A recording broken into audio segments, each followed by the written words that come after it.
Hello everyone. In the last class, we have started our discussion into response spectrum method for finding the design seismic load. In today's class, we will take that discussion forward as we look into the remaining steps involved in the estimation of design seismic load using response spectrum method. So, as we were looking into the different steps, in the last class, we have completed the steps related to determination of dynamic properties of building. In today's class, we will take our discussion forward and learn how to determine lateral forces at each floor in each mode, and then we will combine various modes to find the design lateral force and ultimately learn about how to distribute these floor forces among various lateral load resisting elements. So, in the last class, we have learnt about estimating mass and elastic stiffness matrices and thereby setting up our eigen problem, from where we get the eigenvalues and eigenvectors, essentially giving us the natural period and mode shapes respectively, and from these natural period and mode shapes we find modal participation factor and modal mass for each of the modes. Now, at this point, let us take our discussion forward, where we will understand how do we find the design lateral force at every floor level. So, this depends on the natural period and the damping of the building as well as the soil site type. And how many modes should we consider? Till now, in the last class, we have made a remark that we usually idealize multi-storied structure as multi-degree of freedom system with lumped masses at every floor, and the stiffness and damping elements are considered by each story. Now, at this point, let us say if we have a 20 floor building, then in that case our number of modes will be equal to 20 using that idealization. So, should we consider those many modes? So, the answer is that usually we consider the number of modes such that the cumulative modal mass of the considered modes exceeds 90%. That is, we have the contribution coming from more than 90% of the mass, and therefore we are able to do our analysis based on those few modes only. If we fail to consider those many modes, then also there is a process of missing mass correction that we will look towards the end of today's class. So, before going there, let us try to find the design lateral force at any given floor in a given mode. So, this expression is given over here, which is obtained from IS 1893 part 5 from the clause 8.3.3.2. So, I suggest that you always keep a copy of your IS code available to you, so that you can directly refer to the respective clause. Now, this expression is very similar to what we have seen in case of equivalent static method, with the inclusion of terms phi ik and pk, which are respectively the mode shape and modal participation factor. So, since we are calculating this design lateral force for mode K, that is why this we are representing it in terms of only modal participation factor Pk and the mode shape also phi ik. Now, AHD is also for the kth mode shape. How to obtain this? Very similar to equivalent static method. It is also given as Zi by R times of ANH, that is the normalized horizontal spectrum value, but this is obtained for Tk, that is for the kth natural period. I believe that you must have recalled what are Z, I and R. Z is the earthquake zone factor, I is the importance factor, and R is the elastic force reaction factor. Alright. Now, Z, I and R are estimated in the same manner as we have done it for equivalent static method. It is the same thing. Now, let us try to find the value of ANH. Now, this normalized horizontal spectral acceleration is determined in a manner which is very similar to equivalent static method, but the spectrum is slightly different. This difference in spectrum we have slightly mentioned about in the last class as well. So here we see the spectrum corresponding to response spectrum method on the left, which is from figure 2b of IS 1893 part 1, and figure 2a is also given over here, which is the spectrum for equivalent static method. This is for your understanding that how these spectrum or how these spectra are different from each other. So the difference lies only for rigid structures, that is structures which have natural period up to 0.1 second, while equivalent static method considers the normalized horizontal spectral acceleration to be equal to 2.5 for all rigid structures.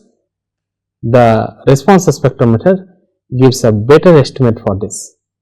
Why is it so? Because now we are utilizing the dynamics of the multi-storied structure in a better manner. So the code gives a relaxation that if you are designing a very rigid structure which attracts a lower seismic force. Why do rigid structures attract lower seismic force? Because rigid structures usually move along with the ground. So there is no structural deformation involved over there. So in that case it attracts very little seismic force, and since we are considering the dynamics of multi-degree of freedom system, or essentially through the dynamics we are considering the distribution of mass and stiffness across all floors and storage. So therefore the code gives some relaxation in the design seismic load through a value of normalized horizontal spectral acceleration which is lesser than 2.5. The value is 1 for rigid structures which have natural period less than 0.01 second. Since in equivalent static method we were relying only on the fundamental mode shape, therefore we have not been given this relaxation. Alright, so that is the difference between the spectra of response spectrum method and equivalent static method. Both are available in figure 2 of IS 1893 part 1. I suggest that you have a look into these spectra from the code as well. The expressions for the normalized horizontal spectral acceleration for response spectrum method, that is this very figure, for different site classes are given over here. So for site class A and B, for site class C and for site class D.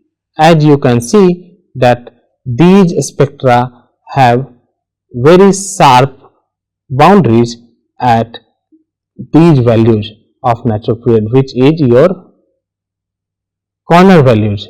We call them corner natural period, which is 0.4 seconds in case of site class A and B, 0.6 seconds in case of site class C, and 0.8 seconds in case of site class D. Now these expressions as well as this plot is for normalized horizontal spectral acceleration for viscous damping of 5% in the building. Now if any building had viscous damping which is estimated as any value other than 5% up to 30%, we will use one multiplying factor delta, which will depend on the damping ratio in the system, and thereby you shall be able to obtain the value of normalized horizontal spectral acceleration for viscous damping, which is anything other than 5% but up to 30%. And most of our buildings, or essentially all buildings, will have viscous damping less than 30%. Okay, so once we have this value of A and H, you can multiply with Z I and divide by R. You need to multiply that with the mode shape, that is phi ik, and modal participation factor pk, and times of seismic weight. That will give you the design floor force at all the floors for each mode separately. Okay, now you have that value of design lateral forces on each floor due to each mode, what we will do is that we will calculate story shear forces in each mode. How do you calculate the story shear force? You calculate it as the sum of lateral forces on all of the floors above the story under consideration. For example, if you have a 5-story structure and you are considering story shear force in the ground story, so in that case all the floor forces will be added together to obtain the story shear force. The expression is given over here. It will be very clear when we look into the solved example problem in the upcoming class. And then once we have the story shear force due to each mode available to us, we will combine these modes using CQC, complete quadratic combination method, which is again given in clause 8.3.3.2 of IS 1893 part 1 2025. Okay, the earlier version of the code, that is 2016 version, did allow CQC as well as SRSS combination. SRSS is much simpler combination. For more details on SRSS and CQC, you need to look into any book on dynamics, that should be sufficient. Then furthermore, if we look into this modal combination using CQC, we have given the expression over here. However, to get into more depth, please look into the relevant clause of IS 1893 part 1 2025. We will use this CQC to combine different story shear forces due to all different modes. So that we will see through a solved example in the upcoming class. Then after finding the story shear force due to all modes, we will find the lateral floor forces due to all modes, because now you have the story shear forces ready with you for different, considering all the modes. Then we will calculate the difference between the story shears for a story above and below to find the lateral floor forces due to all the modes together. So this will be more evident when we look into the solved example problem. Once we have this very value of lateral floor force due to all the modes, these values are what we needed and which can be then taken.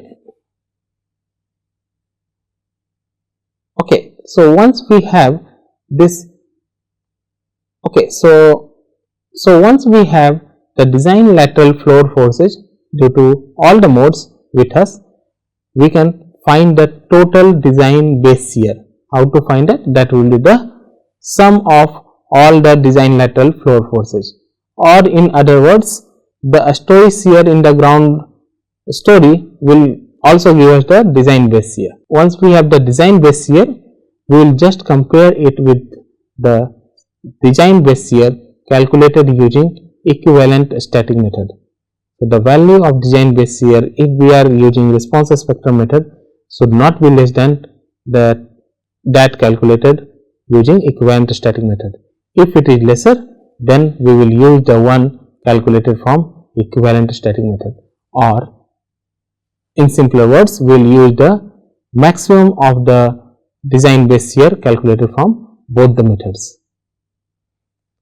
Okay, so once we have the lateral forces determined at different floor levels considering all the modes, we will distribute it among various lateral load resisting elements, that is vertical members such as columns and shear walls. So this distribution is very much similar as equivalent static method. So if the slab provides a rigid diaphragm action, that is usually the slabs without openings provide rigid diaphragm action, in that case the distribution will be done in proportion to stiffness. So the column or shear wall which has higher stiffness will attract larger shear force. If a slab fails to provide rigid diaphragm action, or it provides a flexible diaphragm action, which is usually true for slabs with openings or cantilever slabs, so in that case the design shear force will be distributed in proportion to the mass of the tributary area, or you can also use analytical model considering the flexibility of the diaphragm. Okay. So, once you have the distributed floor forces among various lateral load resisting elements, so that you can move to design process. Now, as we discussed earlier in our today's class, that we consider those modes of oscillations up to which the cumulative modal mass is at least 90%, that is the sum of modal masses of those modes crosses 90% of the total seismic mass. Alright, what happens if there are so many modes to consider to arrive at a cumulative modal mass of 90% and you want to consider lesser number of modes? Then in that case you do a missing mass correction. So, this is performed if the sum of modal masses of considered modes is less than 90% of the total seismic mass. How do you perform a missing mass correction? First of all, the last mode which you have considered in your dynamic analysis or the response spectrum analysis, that natural period will be considered as a cutoff natural period. I will tell it in more simpler terms. Let us say that we are considering few modes out of all the different modes. Now, those modes will have corresponding natural periods. Now, the first mode will have the highest natural period, the second mode will have a natural period which is lower than the first mode, and so on.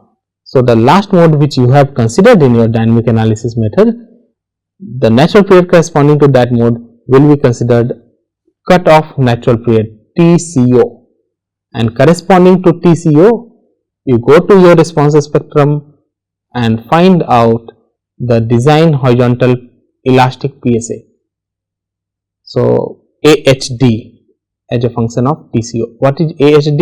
AHD is nothing but Z times of I divided by R and the whole multiplied with ANH, which means it is given by a product of seismic zone factor, importance factor, normalized horizontal spectral acceleration, and then divided by the elastic force reaction factor. Okay. Once we have this, we will go to every degree of freedom, that is every floor, typically in a multi-degree of freedom system. Typically in a multi-story structure, we consider lumped mass at every floor. So, at each degree of freedom, we will find out how much mass has been considered due to the considered mode of vibration. How will you find it? You already have the modal masses for various considered modes. So, let us say that when you add the modal mass of the considered modes, you get 82%. Then at every degree of freedom, you assume that 82% of the mass lumped at that degree of freedom has been considered in our analysis. So, the remaining 18% of the mass will be termed as missing mass or M-miss, and that remaining mass or the missing mass will be multiplied with AHD TCO to obtain the missing design force. Okay. Now, if you closely follow this, you would be able to tell that what we are doing is that the remaining mass or the missing mass, we are assuming that they are oscillating with a natural period TCO or the cutoff natural period, alright, and then we will apply this missing design force FD miss at respective degrees of freedom. We will perform a separate linear structure analysis for the missing mass, and after doing that we shall combine both the responses, that is one response which we have done, one response which we have obtained using considered mode of oscillation, and the second which is for the same building, but the response is now considered only because of the missing mass.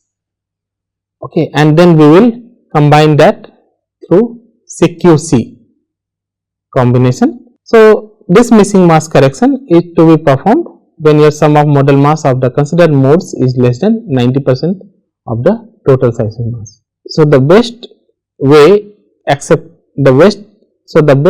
acceptable way in doing any dynamic analysis method is to consider modes which have cumulative modal mass more than 90%, so that you do not have to do this missing mass correction. In this course, we will not look further into missing mass correction through any example problem. In the next class, we will look into an example problem for determining the design seismic load using response spectrum method.